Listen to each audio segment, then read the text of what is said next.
వారాంతర సమావేశానికి ఇచ్చేసినటువంటి party seculars అందరికీ నా ప్రత్యేక ధన్యవాదాలు.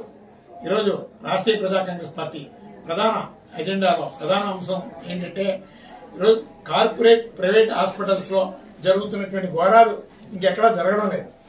ప్రభుత్వ ఆసుపత్రికి వెళ్లడం అనేది ఒక భయం, ఒక భూతం కింద. ప్రభుత్వ ఆసుపత్రికి వెళ్తే ఏ రోగం తగ్గదు, ప్రభుత్వ ఆసుపత్రికి వెళ్లడం మూలంగా ఏ ఉపయోగం లేదు అనే ఒక మైండ్ సెట్ కి ప్రజల్ని అలవాటు చేశారు.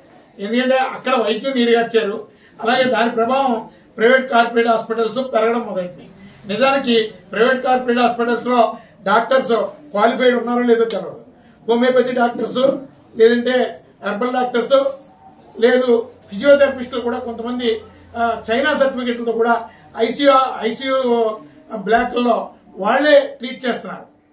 అసలు మేము రాష్ట్రీయ ప్రజా కాంగ్రెస్ పార్టీ నుంచి మేము హెల్త్ డిపార్ట్మెంట్ కి ఒకసారి రాసాం. ఏమిటి ప్రతి కార్పొరేట్ హాస్పిటల్ దగ్గర బయట ఎంతమంది క్వాలిఫైడ్ డాక్టర్స్ మీ హాస్పిటల్స్ లో ఉన్నారు, వాళ్ళ క్వాలిఫికేషన్స్, వాళ్ళ ఫోన్ నెంబర్స్ ఖచ్చితంగా డిస్ప్లే చేయమని అన్నాం.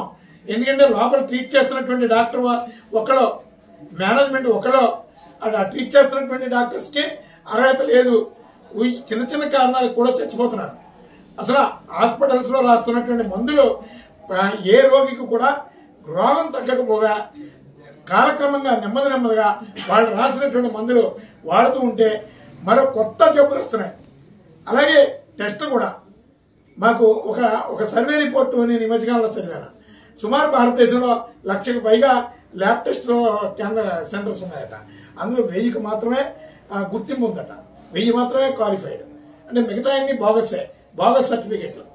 వాళ్ళెవరికి కూడా ఇక్కడ ప్రతి జిల్లాలోని డిఎంఎండ్హెచ్ఓ ఈ అవినీతిని అడుక్కుంటూ ప్రజలను మోసం చేస్తుంది. డిఎంఎండ్హెచ్ఓ ప్రతి మోసపూరితమైనటువంటి ఆసుపత్రులన్నిటికీ కూడా కొమ్ము కాస్తుంది.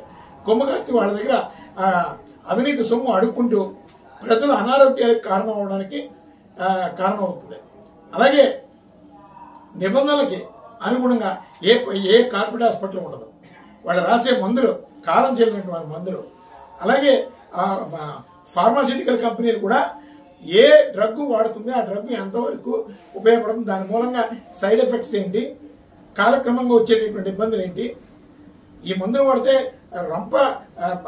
సివియర్ గా రొంప ఉందని వెళ్తే హెడ్ఏక్ వస్తుంది, హెడ్ఏక్ ఉందని వెళ్తే ఆ మందులు వాడుతుంటే 6 నెలల కిడ్నీల మీద చూపిస్తుంది, 6 నెలలకి లివర్ మీద చూపిస్తుంది. టెస్టులు అన్నీ చేస్తున్నారు. ఆ టెస్టుల వల్ల ఏమీ ఉపయోగం ఉండడం లేదు. ఒకప్పుడు చక్కగా కనుబొమ్మ చూసి వైద్యం చేసేటటువంటి డాక్టర్లనే ఈ సమాజం చూసింది.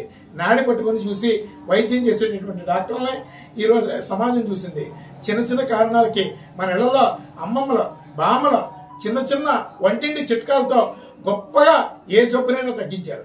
ఇప్పుడు సోకాళ్ళు ఎంఎస్ఎల్ చేస్తున్నాడు, ఎండీలు చేస్తున్నటువంటి వాళ్ళు గ్యారంటీగా ఈ జబ్బుని నేను తగ్గిస్తాను అని నమ్మకంగా వైద్యం చేసేటటువంటి ఒక్క డాక్టర్ అయినా సరే ఏ కార్పొరేట్ ప్రైవేట్ హాస్పిటల్ అయినా ఉన్నాడేమో చూపించమనండి.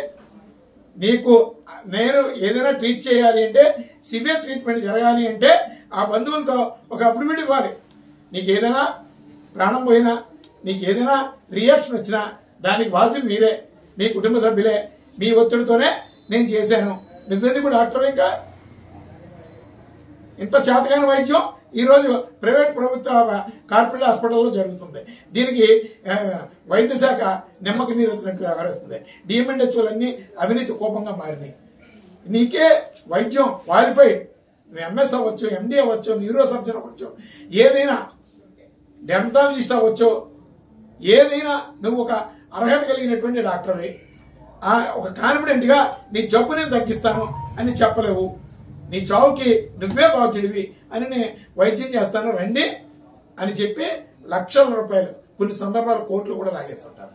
కేవలం వెంటిలేటర్ మీద మనిషిని చూపించి బేరాలు మాట్లాడుతూ ఉంటారు.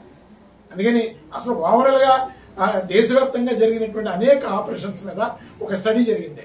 ఇందులో 65% అసలు అవసరం లేకుండానే వైద్యం ఆపరేషన్లు చేస్తున్నారు, శాస్త్రచికిత్స చేస్తున్నారు. దీని మీద కేంద్ర ప్రభుత్వం నిమ్మకి నీరెత్తినట్లు వ్యవహరిస్తుంది. కేవలం ఇవన్నీ కూడా యూనివర్సల్ గా ఒక కార్పొరేట్ సెక్టార్ ఈ వైద్యపరమైనటువంటి మాఫియాని నడిపిస్తుంది. ఇది చాలా ప్రమాదకరమైన పరిస్థితి. ప్రజల ఆరోగ్యాలు పాడైపోతున్నాయి. బాడీలో ఉండేటువంటి సహజమైనటువంటి ఆ ఇమ్యూనిటీ పవర్ ఏమైపోతుందో తెలియదు. ఇమ్యూనిటీ పవర్ ఎక్కడే పోతుంది? ప్రతి వాడిలోనే ఒక ఇమ్యూనిటీ ఉంటుంది. 3 రోజుల్లోనో వారం రోజుల్లోనో ఖచ్చితంగా చిన్న చిన్న జబ్బులు వస్తే తగ్గుతాయి. కానీ మీరు టెస్టులు చేస్తున్నారు, స్కాన్లు చేస్తున్నారు, రకరకాల రిపోర్టుల్ని చూసి ఏ జబ్బు తగ్గిస్తలేదు.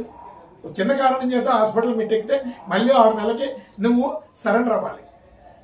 అదొక టైప్ ఆఫ్ ఒక సైకిల్ స్కీమ్ అది. ఇప్పుడు మా మార్కెటింగ్ స్కిల్స్ ఉంటాయి కొన్ని. ఏదో ఒక వస్తువు కొంటే మళ్ళీ మా దగ్గరికి వచ్చేలాగా రిలయన్స్ కూపన్లు ఇస్తారు. అలాగే ప్రభుత్వ గవర్నమెంట్ హాస్పిటల్, ప్రైవేట్ కార్పొరేట్ హాస్పిటల్స్కి వెళ్ళి ఒక్కసారి ఓపీ రాయించుకుంటే 6 నెలలకో 3 నెలలకో మళ్ళా వాడు రావాలి. అదొక బిజినెస్ ట్రైనింగ్. అసలు వైద్యం మీద స్పష్టమైనటువంటి ఒక సెమినార్ ప్రజలకు ఒక భరోసా కల్పించే విధంగా టీవీల్లోనూ వాటిల్లోనే ప్రభుత్వం ఒక అవేర్నెస్ ప్రోగ్రామ్స్ పెట్టాలి. అసలు ఏ మందు మీరు ఇస్తున్నారు, మీరు ఇచ్చినటువంటి మీరు రాసినటువంటి మందు ఏమీ తెలియక రోగులు వాడుతున్నారు, మెడికల్ షాపుల్లోకి వెళ్ళి కొనుక్కుంటున్నారు. అసలు ఆ మందుల మూలంగా ఎన్ని ప్రమాదాలు వస్తున్నాయి అనేది ఎవరికి అంతుపట్టినటువంటి రహస్యంగా ఉంటాయి. కానీ ఇది చాలా ప్రమాదకరమైన పరిస్థితుల్లో భారతదేశం అంతా కూడా ఈరోజు అనారోగ్యాలతో మనిషి జీవితాన్ని నాశనం చేసుకోవడానికి ప్రధానంగా ఒక వైద్యపరమైనటువంటి మాఫియా, ఒక బ్యాండ్ కట్టెలు నడుస్తుంటాయి. దానికి ప్రభుత్వాలు సహకరిస్తున్నాయి. అందుకని ఈ ప్రమాదకర పరిస్థితుల నుంచి మనల్ని మనం కాపాడుకోవడానికి చాలా వరకు పాలకులకి బుద్ధి వచ్చేటటువంటి సమర్థవంతమైనటువంటి నాయకుల్ని మనం గెలుచుకోవాల్సినటువంటి అవసరం ఉంది. కానీ ఈ కరప్టర్స్ని అలాగే ఈ మాఫియా నేతలను సపోర్ట్ చేసేటటువంటి వాళ్ళని మనం చట్టసభలకు పంపిస్తే మన బిడ్డల జీవితాలు పాడైపోతాయి, మన ఆరోగ్యాలు పాడైపోతాయి. చిన్న చిన్న బిడ్డలు చచ్చిపోతున్నారు నీకు వైద్యం రాక.